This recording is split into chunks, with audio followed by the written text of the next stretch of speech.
끝까지 살아남는 종은 강하거나 지능이 뛰어난 종이 아니라 변화에 가장 잘 적응한 종이다. 찰스 다윈. 사람은 바뀔 수 있다. 바뀌지 않는 이유는 바꾸지 않기 때문이다. 원한다면 우리는 얼마든지 바뀔 수 있다. 변화는 우리 손에 달려 있다. 미국 심리학자인 캐럴 드웩의 마인드셋 이론은 자기 자신을 이해하는 데 매우 도움이 된다.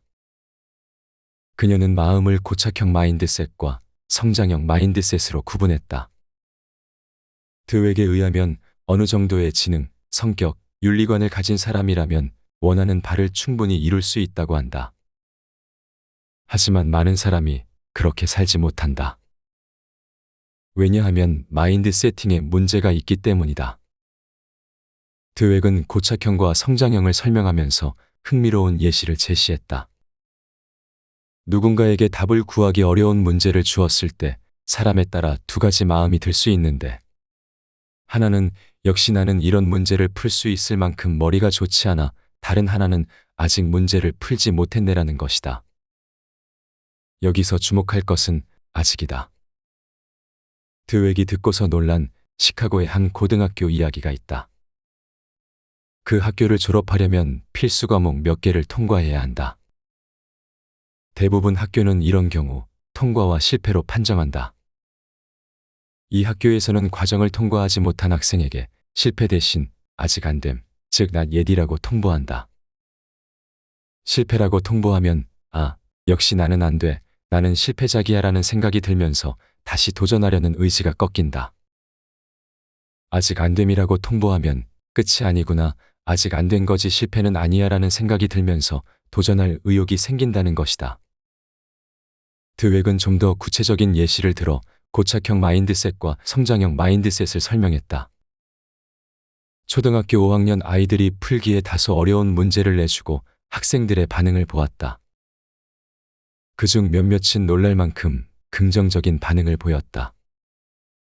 저는 도전하는 게 좋아요. 그게 유익하다는 걸 알거든요. 이것이 바로 그녀가 말하는 성장형 마인드셋이다. 반면 상황을 비극으로 받아들이거나 망했다라며 의기소침해하는 애들도 있다. 고착형 마인드셋을 가진 아이들이다. 부정적으로 상황을 판단하고 스스로를 실패자로 만든다. 아직의 힘을 믿지 않는다. 고착형 마인드셋과 성장형 마인드셋을 가진 사람은 각기 생각의 과정이 다르며 그에 따라 결과도 달라진다. 고착형 마인드셋은 앞서 어려운 문제를 푼 아이들처럼 도전을 두려워하고 장애물을 만나면 쉽게 포기한다. 노력해도 성과가 없다고 느끼며 부정적 피드백을 유용하게 활용하기보다는 무시하고 다른 사람의 성공을 위협으로 느낀다. 결과적으로 앞으로 더 나아가지 못하고 자기 능력을 충분히 발휘하지 못한다. 자기가 할 수 있는 게 별로 없다고 생각하게 된다. 성장형 마인드셋을 가진 사람은 도전을 즐기고 시행착오를 두려워하지 않으며 좌절하더라도 포기하지 않는다. 숙련되기 위해 노력하며 비난이나 부정적 평가로부터 무엇을 배울지 생각하고 타인의 성공으로부터 배우고 영감을 받는다. 그 결과 더 많은 것을 성취하게 되면서 자유의지로 해낼 수 있는 게 많다고 생각한다. 당신의 마인드셋은 어떤 쪽인가? 세상만사 마음먹기에 달렸다는 말이 있다. 옛날 사람들은 드웩의 이론을 알지 못했겠지만 이미 성장형 마인드셋의 중요성을 알고 있었을 것이다. 메타인지, 지금의 상태를 아는 것이 시작이다. 고대 그리스어에서 유래한 메타는 초월한, 넘어서는 등의 의미를 담고 있다. 인지는 뇌에서 정보를 생각하고 처리하는 능력을 말하며 이를 위해 뇌에서 진행되는 복잡한 작업 과정과 기술을 총칭한다. 메타인지는 이러한 인지 과정을 인식하고 조절하는 능력을 의미한다. 즉, 자신의 생각을 생각하는 능력으로 학습 및 사고 과정을 점검해서 더 나은 전략을 세운다. 메타인지를 이해하는 게 다소 어렵게 느껴진다면 우리가 잘 알고 있는 우화, 토끼와 거북이, 여우와 포도를 통해 접근해보자. 먼저 토끼와 거북이의 경주에서 메타인지 개념을 확인해보자. 토끼는 자신의 빠른 달리기 능력을 자만해 시합에 대해 잘못된 인식을 한다. 다른 동물들 역시 토끼의 우위를 확신한 것은 이상할 게 없지만 토끼는 자신의 집중력과 끈기 있는 노력의 중요성에 대한 인식 부족으로 시합에서 패배한다. 자기 행동이 전체 목표에 미칠 영향을 고려하지 못한 것이다. 메타인지 관점에서 보면 토끼는 자기 행동을 반성하거나 현재 상황을 직시하는 능력이 부족했다. 시합 중간에 멈춰 쉬는 것이 경주에서 패배로 이어질 수 있음을 인식하지 못했다. 거북이는 자신의 짧은 다리와 무거운 몸통이 약점인 것을 정확히 인지하고 약점을 극복하기 위한 전략을 세웠다. 자기가 토끼보다 느리다는 것을 알고 있었지만 자신의 장점인 인내심과 꾸준함을 무기로 쉬지 않고 기어서 완주한다. 메타인지 관점에서 볼 때 거북이는 자신의 한계를 인식하고 어떻게 하면 경주에서 이길 수 있을지를 파악해 전략적으로 실천했다. 자신의 체력과 경주 진행 상황을 지속적으로 점검하며 계획을 수정하지 않고 끝까지 성실하게 시합에 임했다. 이 우화는 단순한 교훈 이상의 메타적 의미를 담고 있다. 토끼와 거북이는 각자의 메타인지적 사고 수준을 바탕으로 성공과 실패를 경험한다. 독자는 이 이야기를 통해 자신이 어떻게 학습하고 반성하며 조절하고 있는지를 돌아볼 수 있다. 메타인지 관점에서 이 우화를 정리하면 단순한 속도나 능력보다는 자신에 대한 정확한 인식과 그에 맞는 전략적 사고가 더 중요하다는 교훈을 얻을 수 있다.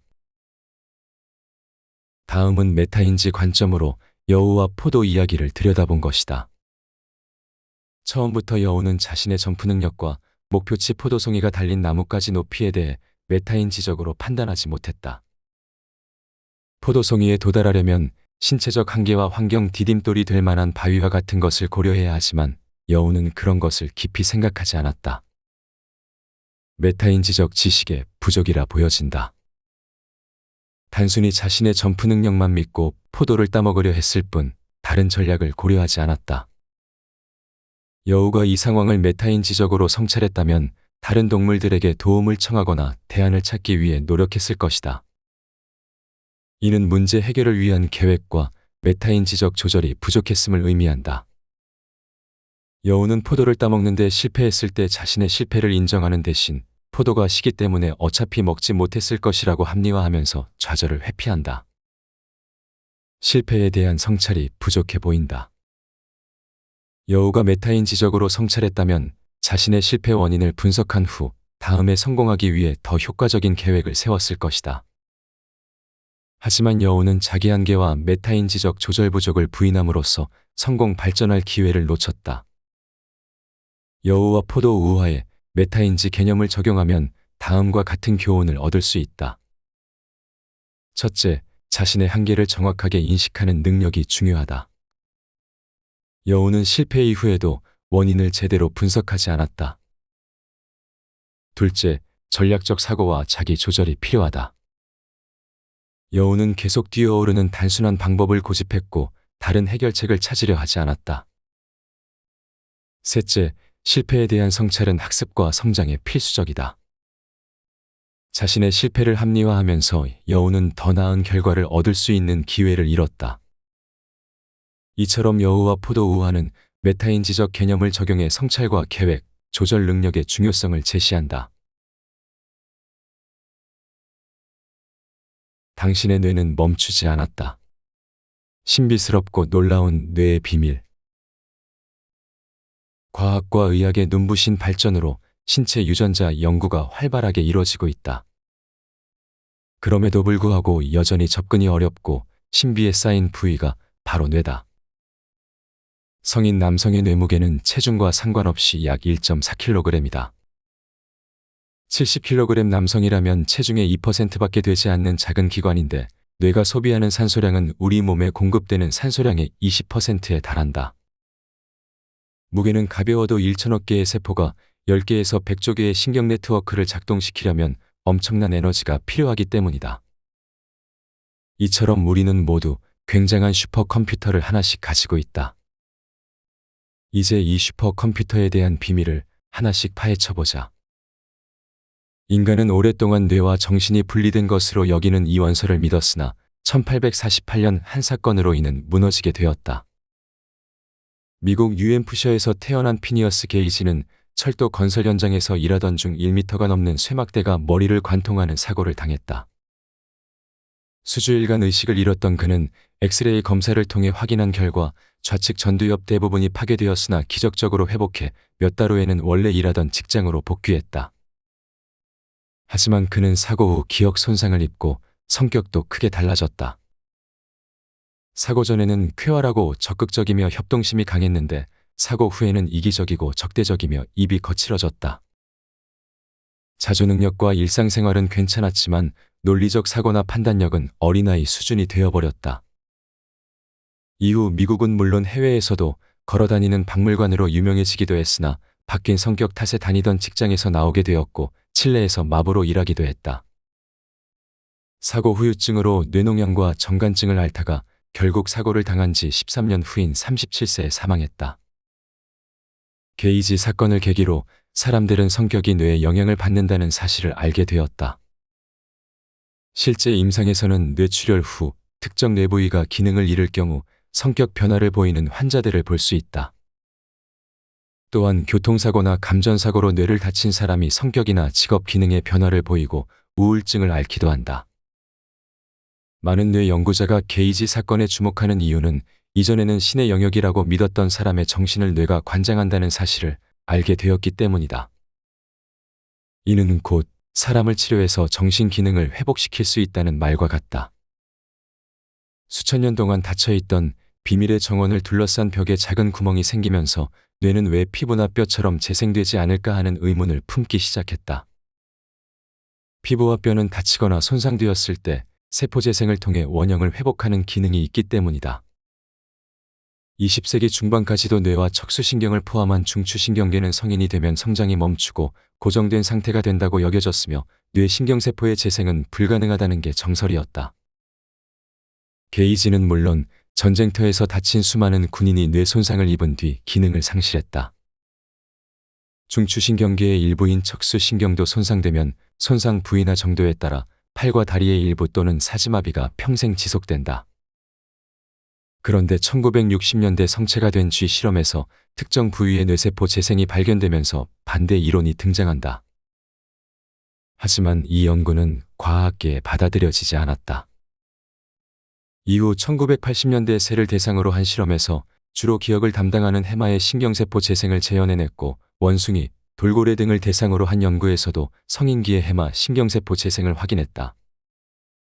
이후 1998년 리처드 에릭슨 교수에 의해 인간의 뇌세포 재생이 처음으로 증명되었다. 연구자들은 암 치료를 위해 방사성동위원소를 주입한 환자의 사후 뇌조직 검사에서 해마 부위의 신경세포 재생을 발견했다. 이후에도 많은 연구자가 태아부터 100세까지 사후 뇌의 해마세포에서 다양한 단계의 신경세포 재생을 확인했다. 최근에는 알츠하이머 병이 있는 100세 가까운 환자의 뇌 해마에서도 신경세포 재생이 지속되고 있음을 발견했다. 다만 치매가 없는 건강한 동일 연령대에 비할 만큼은 아니었다. 신경세포 증식은 신경가소성 이론으로 이어진다. 신경가소성 이론은 사람의 뇌가 고착된 상태로 머무는 것이 아니고 외부 환경 변화나 학습 또는 심지어 뇌 손상에 의해 탄력적으로 변화 가능하다는 이론이다. 이 용어는 1948년 폴란드의 신경과학자 예지 코노스키에 의해 처음 사용되었다. 초기에는 발달 중인 아이들에게서만 일어난다고 알려졌으나 이후 성인기에도 신경가소성이 가능하다는 게 입증되었다. 또한 신경가소성의 활용 범위는 점차 확대되어 학습, 기억법, 뇌손상 환자의 재활치료 등 다양하게 적용되고 있다. 구조적으로는 뉴런 생성과 연결 변화를 통해 이루어지며 기능적으로는 뉴런의 기능 및 적응 방식의 변화를 통해 진행된다. 구체적인 예를 들어보자.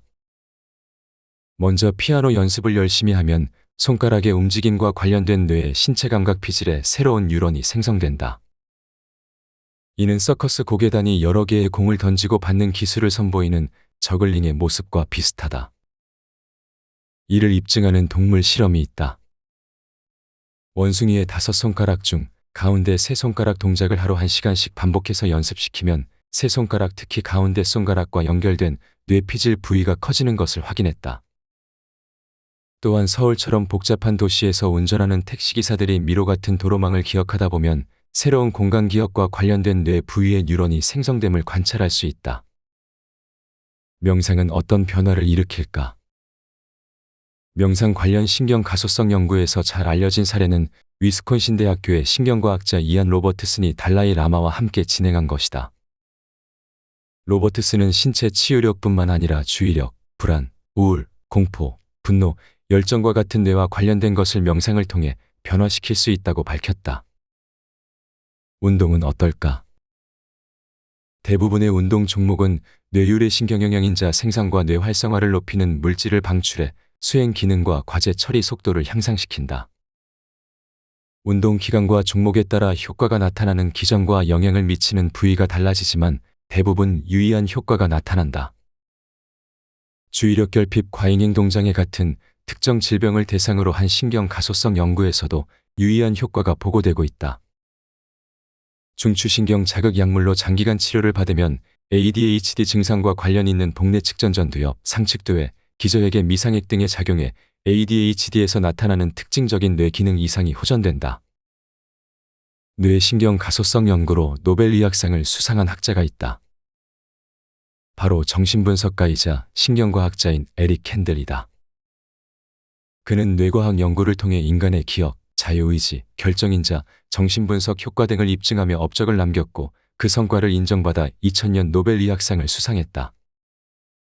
오스트리아 빈의 유대인 가정에서 태어난 그는 나치 정권 이전에 평화롭고 다정했던 이웃들이 유대인 탄압 운동 이후 유대인 학살에 나서는 잔인한 모습을 목격하면서 사람이 어떻게 이렇게 변할 수 있는가에 대한 깊은 의문을 품게 되었다. 이후 미국으로 이주해 의과대학을 졸업하고 정신과 의사가 된 그는 어릴 적부터 품었던 의문을 풀기 위해 인간의 정신과 뇌과학에 몰두하게 되었다. 캔들은 신체 활동과 운동을 통해 근육 조직이 발달하는 것처럼 새로운 학습을 통해 뇌 조직의 변화가 일어난다는 것을 알아냈다. 다만 앞서 예로 든 피아노 연습이나 운전에서처럼 인간의 경우 특정 부위에 국한된 뉴런 생성만 일어나는 것이 아니다. 이를 증명하는 것은 매우 복잡한 작업이다. 이에 캔들은 뇌세포 수가 모두 2만 개 정도인 바다달팽이를 대상으로 기억과 뇌의 변화를 연구했다. 캔들의 실험 과정을 요약하면 다음과 같다. 바다달팽이 꼬리에 자극을 준 후 꼬리가 움츠러드는 반사 반응을 관찰한다. 이때 반사 반응에 관여하는 감각뉴런과 운동뉴런은 하나의 시냅스를 형성하며 반사 행동을 저장하고 회상하게 만드는 역할을 한다. 이 과정에서 시냅스는 기억 형성에 중요한 역할을 한다고 할 수 있다. 바다달팽이는 이 시냅스를 하나의 신경세포가 담당하므로 기억의 기전을 찾아내는데 대단히 편리하고 정확하다. 이는 학습을 통한 뇌세포의 생성과 변화, 즉 신경가소성 연구에 기여한 연구로 평가된다. 아무것도 생각하지 않는 순간에도 뇌는 일하고 있다. 뇌과학과 뇌영상 기법의 발전으로 뇌과학자들은 뇌가 하는 일을 좀 더 구체적으로 알아내고 있다. 뇌가 하는 일은 크게 두 가지로 나뉘는데 열심히 과제에 집중하고 처리하는 일을 담당하는 작업신경망과 휴식을 취하는 비작업신경망이다. 주의 집중력을 발휘해 과제를 실행할 때 TPN이 활성화되면 활성도가 떨어지는 뇌 부위가 있는데 그 연결망이 바로 DMN이다. 편의상 TPN을 작업 모드, DMN을 기본 모드로 칭한다. 기본 모드는 뇌가 쉬고 있는 상태라고 하지만 실제로는 수집한 정보를 정리해서 저장하고 미래를 예측해 계획을 세우는 중요한 기능을 맡고 있다. 기본 모드의 주요 기능 중에는 통찰력과 창의성을 발휘하는 것이 포함된다. 이 두 가지 신경망이 적절히 역할 분담을 하면서 균형을 맞추면 뇌의 기능이 향상된다. 작업 모드와 기본 모드를 담당하는 뇌 부위는 각각 연결되어 작업을 수행한다. 이 두 기능이 부조화일 때 나타나는 대표적인 질환이 ADHD이다. 일반적으로 인간의 뇌는 작업 모드 부위가 활발하게 기능하는 동안에는 기본 모드의 활성도가 낮아진다. 그런데 ADHD가 있으면 작업 모드가 활동하는 동안에도 기본 모드가 활성화된다. 그러면 두 신경망 기능은 과도한 에너지를 소비하게 되면서 결국 작업 효율이 낮아지고 쉽게 번아웃 상태가 된다. 흔히 멍 때리고 있는 게 기본 모드 상태일 수 있다. 즉, 겉으로는 아무 일도 하지 않고 멍하니 있는 것 같지만 뇌는 일을 하고 있는 것이다. 가령 낮에 친구와 대화하면서 지난달에 여행 가서 묵었던 귀여운 펜션 이름이 생각나지 않아서 머리를 쥐어뜯을 때가 있다. 그런데 그날 밤 자려고 누웠는데 갑자기 펜션 간판이 머릿속에 떠오른다. 또 학원에서 아무리 해도 안 풀리던 수학 문제가 야식으로 먹으려고 라면을 끓이다가 달걀을 넣는 순간 갑자기 머릿속에 공식이 떠오르면서 답을 구하기도 한다. 이것이 기본 모드의 활성화다. 기본 모드는 마음 방황 상태에서도 활성화된다. 마음 방황이란 현재 하는 일과 상관없이 또 외부의 자극 없이 딴 생각에 빠져드는 상태를 말한다. 인지적 과제를 수행하면서 산만해지는 것이다. 이러한 마음 방황은 ADHD의 산만함과 관련이 깊다. 불필요한 것처럼 보이지만 ADHD 환자뿐만 아니라 일반인도 하루 중 많은 시간을 마음 방황에 사용한다. 하버드 대학교 연구진은 일반인들이 일상에서 자기가 하는 일이 아닌 딴 생각을 하며 보내는 시간이 하루에 46.9%라고 말했다. 흥미로운 결과 중 하나는 마음 방황과 행복 지수의 연관성이다. 연구에 따르면 즐겁지 않은 내용의 마음 방황, 중립적 내용의 마음 방황, 즐거운 내용의 마음 방황 상태보다 집중 모드에서 마음 방황이 없을 때 행복 지수가 가장 높게 나타났다. 즉, 목표를 정하고 작업 수행에 집중할 때 가장 행복한 것이다.